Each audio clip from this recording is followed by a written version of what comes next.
آپ صلی اللہ علیہ وسلم نے فرمایا جس نام میں محمد، سب کو سبحان اللہ، جس نام میں محمد، جس نام میں احمد، وہ اگر فرائض توحید پر پکا ہے تو قیامت کے دن رب اعلان کریں گے کہ اے بندہ تو نمازی روزے دار تھا اور تیرے نام میں محمد احمد ہے، میرے محبوب کے نام تیرے اوپر، کیا میں تجھ سے حساب کروں؟ جا، میں نے بغیر حساب کے تجھے جنت عطا فرمائی۔ محمد احمد، سبحان اللہ۔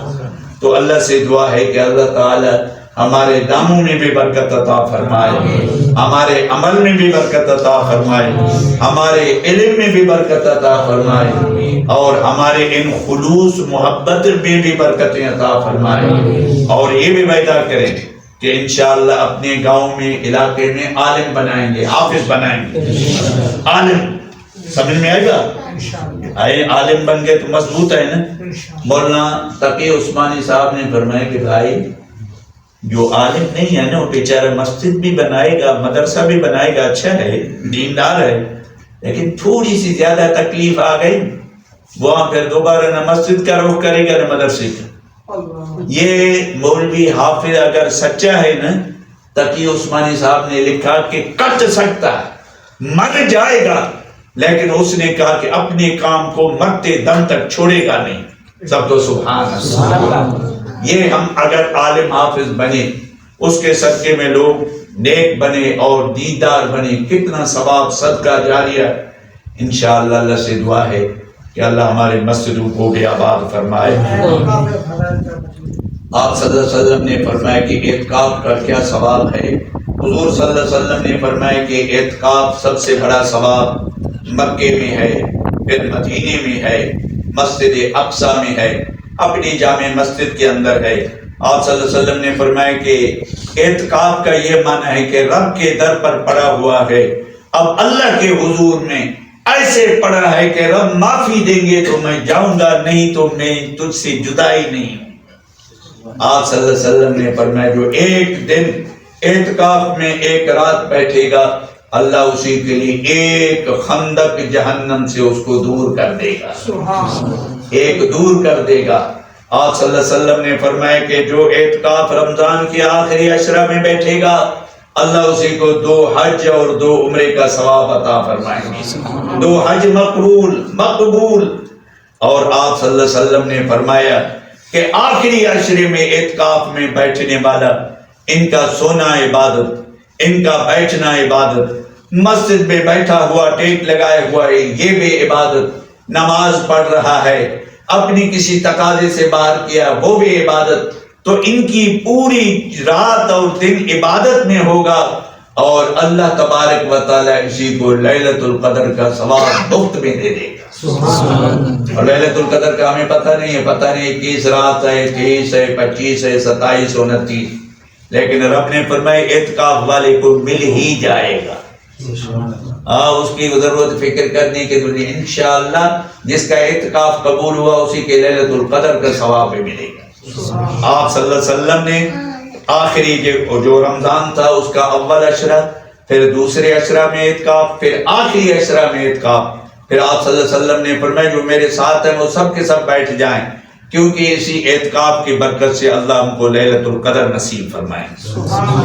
تو دوستو انشاءاللہ وہاں سب کی سب دعائیں قبول ہوں گی، اور اس کے اندر جو اپنے لیے پورے مسلمانوں کے لیے اعتکاف کا اتنا بڑا ثواب ہے کہ بعض حضرات تو کہتے ہیں جب مسجد میں آؤں تب بھی اعتکاف کی نیت کر کے آؤں، لیکن یہ سنت مؤکدہ ہے، اور جو اگر مسجد میں کوئی نہ بیٹھا تو سب گنہگار ہوں، سب کے سب۔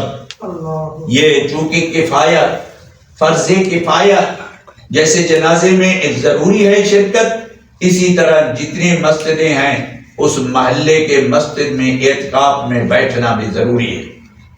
یہ پہلی رات ہے، اللہ سے دعا ہے کہ اللہ تمام معتکفین کے اعتکاف کو قبول کرے۔ اللہ تعالی ہمارے بیٹھنے کو، آپ کے آنے کو، ہمارے یہ جو بزرگ حضرات ہیں انہوں نے محنت کی، اللہ اس کی محنت کو، قاری صاحب کس نے پڑھا ہے؟ قاری معاویہ صاحب۔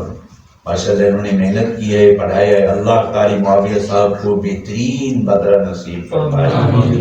اللہ تعالیٰ میں یہ تیسرا بیان ہے، اور ایک تو بیان اللہ کے ولیوں نے مغرب کے بعد سے ہی کروایا، ایک بیان ابھی تک پیچھے، 2 بیان پیچھے ہیں. ہم بھی تھک جاتے ہیں، لیکن الحمدللہ جب جماعت کو دیکھتے ہیں اللہ سے دعا کرتے ہیں، اللہ یہ کیسی جماعت پیاری، اللہ توحید والی جماعت، اور کوئی غرض نہیں. قیامت کے دن نبی کے سامنے ہم سب کو جنت میں، ہم سب کو اسی جگہ بلائے، ہم سب وہاں پہنچے، محمد کی شفاعت نصیب ہو، حوض کوثر نصیب ہو، نبی کے سامنے ہماری ساری جماعت آ جائے، اور اللہ تعالی ہمارے اس حاضری کو قبول فرمائے. سب سے بڑا انعام ہے انشاءاللہ ہمارے مسجدیں توحید سے، دعوت اللہ سے، قرآن کی تلاوت سے، ذکر سے، عبادت سے انشاءاللہ ہمیشہ آباد رہیں گی. ہمارے گھروں میں بھی عورتیں نمازیں پڑھیں گی، ان پر بھی فرض ہے جیسے ہمارے اوپر فرض ہے. سمجھ میں آئی بات؟ تو انشاءاللہ وہ بھی نبی صلی اللہ علیہ وسلم کے سامنے عورتیں آئیں کہ اللہ یہ جو مرد حضرات جہاد کرتے ہیں، جمعے میں جاتے ہیں، عیدین میں جاتے ہیں، فلاں جگہ کام کرتے ہیں، فلاں جگہ جا رہے ہیں، کیا ہم سے ثواب میں آگے ہو جائیں گے؟ تو آپ صلی اللہ علیہ وسلم نے فرمایا نہیں، اگر تم نے گھر میں رہ کر کے اللہ کی عبادت کی اور خامن کی صحیح اطاعت کی، اس کی فرما برداری کی، ان کی عزت کی حفاظت کی، اللہ ان کے جتنے کام ہیں تمہیں مفت گھر میں بیٹھے بھی اللہ عطا فرمائیں گے. سبحان اللہ. کام ہم کریں، ثواب وہ گھر والے کمائیں. سب کو سبحان اللہ. اس سے تو معلوم ہوا کہ ہم مرید ہو گئے، وہ مرشد ہو گئے. ایسا ہوا نا، مرید سارا دن بھاگتا ہے، مرشد ایک دن ایک جگہ بیٹھے رہے، لیکن پھر بھی وہ مرشد جو ہے نا وہ کہتا ہے کہ میں اعلیٰ ہوں. خدا نے فرمایا کہ تمہیں گھبرانے کی ضرورت نہیں. مرد حضرات جو مسجدیں بنائیں، مدرسے بنائیں، عید پڑھیں، جہاد کریں، جہاں بھی جائیں گھر بیٹھے تمہیں ثواب اس کا مل جائے. اللہ تعالیٰ ہمیں بھی نصیب فرمائے. ہمارے بڑے جو فوت ہو گئے جیسے ارباب صاحب ہے، ہمارے بڑے اللہ والے تھے، ان کے میرے خیال میں دادا تھے، وہ میرے دادا کی طرح، شکل بھی اسی طرح، قد بھی ایسے بڑا لمبا، داڑھی بھی ایسے بڑی جیسے میرا دادا بخش علی تھا، بھی نہیں اسی طرح فقیر، اللہ کا بندہ، وہ بھی ایسے ہی فقیر تھا. تو اللہ تعالیٰ ہمارے اس دادی کی بخش فرمائے. اللہ اس کے ووٹ کے نام پر جو صدقہ جاری ہے ان کو بھی ملے، باقی بھی جو دنیا سے چلے گئے اللہ ان سب کی بخش فرمائے. یا اللہ جو کچھ کہا سنا اپنی بارگاہ الہی میں قبول فرما. اللہ تو ہمیں اپنی رضا نصیب فرما. یا اللہ ہمارے اس مسجدوں کو آباد فرما. یا اللہ ہمارے مولوی صاحب نے جو اہتمام کیا اللہ ان کو بھی آباد فرما.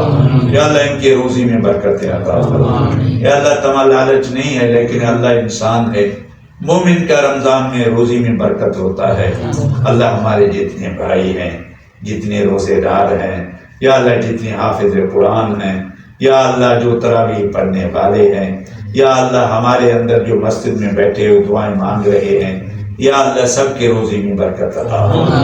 یا اللہ سب کے روزی میں برکت عطا فرما. اللہ عزت سے، عافیت سے، چین سکون اطمینان کے ساتھ یا اللہ دنیا کی جو نعمتیں ضرورتیں ہیں وہ بھی ہمیں نصیب فرما. قبر کے آخرت کے اندر جو ضرورتیں ہیں یا وہاں جو انعامات ہیں اللہ وہ بھی ہمیں نصیب فرما. یا اللہ اس وقت عالم اسلام میں جتنے لوگ ہمارے لیے دعائیں کر رہے ہیں اس میں شامل ہیں. میرے مالک الملک اللہ تو کریم ذات، اللہ بناوٹ نہیں ہے، ریا نہیں ہے، ہم تیرے سے مانگتے ہیں. ایاک نعبد و ایاک نستعین، اللہ تجھ سے ہی مانگتے ہیں، تیری ہی عبادت کرتے ہیں. اللہ جو ہمارے مسلمان فلسطین میں شہید ہو رہے ہیں اللہ ان کی مدد فرما. اللہ ان کی مدد فرما. اللہ ان کی مدد فرما. اللہ ان کی نصرت فرما. یا اللہ ان یہودیوں کو جو مقابلے میں مقابلہ کر رہے ہیں ان کو نیست و نابود فرما. اللہ ان کو شکست عطا فرما، ظاہری شکست عطا فرما، تاکہ دنیا دیکھ لے کہ اسلام حق پر ہے، اسلام کا بول بالا ہو، اسلام کا رتبہ بلند ہو، اسلام کی قوت کا اضافہ ہو. اللہ اپنے فضل و کرم سے ہمارے مجاہدین نے بڑی خدمت کی، بڑا ان کا مقابلہ کیا. اللہ اب نصرت کی ضرورت ہے. اللہ رمضان مبارک میں خصوصاً مدد فرما. مسجد اقصیٰ میں جا کے مسلمان اطمینان و آرام سے لیلۃ القدر کی رات منائیں، وہاں عبادت کریں، ہمیں سکون مل جائے۔ اللہ ایسی کیفیت و حالات ہمیں نصیب فرمائے۔ ربنا تقبل منا انك انت السميع العليم وتب علينا انك انت التواب الرحيم سبحان ربك رب العزة عما يصفون سلام على المرسلين والحمد لله رب العالمين صلى الله تعالى على خير خلقه محمد وآله وأصحابه وأزواجه وذرياته والبيت أجمعين برحمته.